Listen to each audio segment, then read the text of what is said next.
Donc bonjour mes petits élèves de seconde. Dans cette vidéo, je explique comment calculer les quantités de matière de nos réactifs ou de n'importe quoi d'une manière générale à partir des cas usuels. Donc typiquement quand on est en chimie, on va vous dire j'ai pesé tant de grammes de ce produit-là et on va vous dire bah du coup quelle quantité de matière tu as pris. Quand on parle de quantité de matière, je rappelle qu'en chimie, on compte les molécules en les regroupant en paquets. Et ces paquets, on les appelle quantité de matière. Donc si j'ai pris 5 paquets, je veux dire que la quantité de matière est de 5 paquets, donc 5 moles, parce que le mot mol, c'est paquet. Donc il faut toujours il faut retenir que n, c'est le symbole associé au nombre de paquets. Petit m, c'est la masse que j'ai pris, donc finalement c'est la masse de tous les paquets que j'ai pris.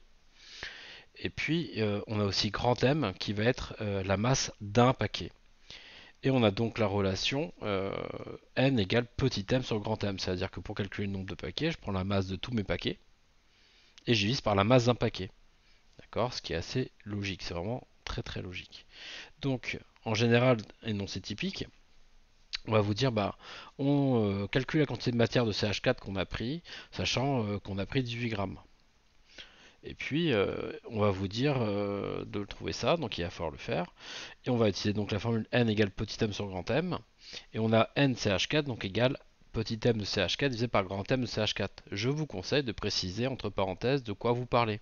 Parce que très rapidement, vous allez avoir plusieurs choses à gérer, plusieurs réactifs ou produits, plusieurs espèces chimiques. Et si vous ne précisez pas de quoi vous parlez, vous allez mélanger tous les chiffres et faire n'importe quoi.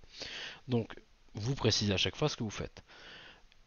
Ici, dans l'énoncé, vous allez avoir deux cas possibles. Vous voyez que pour le calculer, ici, il faut petit m et grand M de CH4. Petit m, donc il est donné ici, c'est 18 grammes. Grand M, première possibilité, on vous donne directement la masse d'un paquet de CH4. Et dans ce cas-là, vous calculez directement en faisant 18 divisé par la masse d'un paquet de CH4.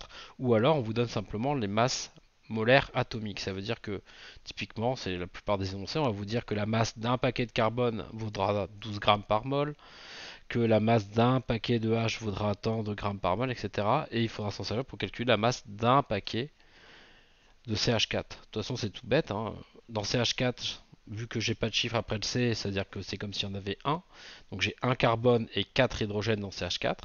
Donc la masse d'un paquet de ça, pour fabriquer un paquet de CH4, j'ai besoin d'un paquet de carbone et de 4 paquets d'hydrogène. Donc la masse d'un paquet de ça, c'est la masse d'un paquet de carbone plus 4 fois la masse d'un paquet de hydrogène. Les valeurs à vous sont données, donc carbone c'est 12, hydrogène c'est 1, ça fait 12 plus 4 fois 1 égale 16. Et comme c'est la masse par paquet, c'est des grammes par mol. D'accord? Attention, en chimie, on travaille avec des masses en grammes. Faites bien attention, si dans l'énoncé on est en milligrammes ou en kilogrammes, il va falloir convertir pour que ça soit juste. Donc, une fois que c'est fait, j'ai plus qu'à calculer ma quantité de matière. Donc, le nombre de paquets, c'est donc 18 grammes, la masse de tous mes paquets, divisé par 16, parce que dans un paquet, j'ai 16 grammes, et ça me donne le résultat de 1,12 mol. Donc, la quantité de matière de CH4, le nombre de paquets de CH4 que j'ai à ma disposition ici, c'est de 1,12 mol. Autre cas, très typique en chimie, c'est qu'en général, en chimie, on a des espèces qu'on a mis dans beaucoup d'eau. Par exemple, en TP, on a utilisé des solutions de H3O+, d'acide, dans lequel en gros on avait dissous de l'acide dans de l'eau. Et on donnait la concentration basique euh, en acide de l'eau. En général, on va plutôt parler de concentration molaire. Et la concentration molaire, c'est quoi? Par exemple, ici, on prend 25 mol d'une solution aqueuse de sucre, de concentration molaire C égale 1,5 mol par litre. 1,5 mol par litre, ça veut dire que dans un litre d'eau, j'ai mis 1,5 paquets de sucre. C'est simplement ça. Donc la concentration molaire, c'est dans un litre, combien j'ai mis de paquets, de mol, de mon produit. Et ça, c'est très très courant en chimie d'utiliser des solutions, quasiment tout le temps. C'est soit on a des solides qu'on pèse directement sur la balance, soit on a des solutions. Et dans ce cas-là, on utilise des éprouvettes pour mesurer les volumes et donc introduire nos réactifs. Mais pour savoir combien de paquets j'ai pris, il faut connaître la concentration. La relation entre C et NV, euh, vous avez vu la formule de la concentration massique en début d'année qui était concentration massique, c'est-à-dire le nombre de grammes par litre que je mets, c'était M divisé par V. Et donc ici, c'est C égale N fois V, N divisé par V, pardon. Donc c'est le nombre de paquets divisé par le volume dans lequel je l'ai mis. Donc de cette formule, je peux extraire la formule suivante, N égale C fois V. Pour que ça marche, on fait attention aux unités. On voit que j'ai des moles par litre pour la concentration et qu'on vous a dit qu'on a pris 25 millilitres. Donc pour que ça marche, il faut, dans mes calculs, que je convertisse soit les millilitres en litres, soit la concentration en moles par millilitre. Honnêtement, si vous tentez de changer la valeur de la concentration, vous allez droit dans le mur, parce que c'est un truc avec deux unités dedans, donc c'est mort, vous allez vous planter.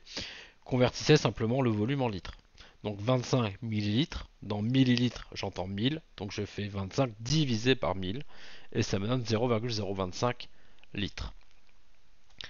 J'ai plus qu'à faire 0,025 fois 1,5, et ça me donne le nombre de paquets que j'ai pris en prenant 25 ml de cette solution.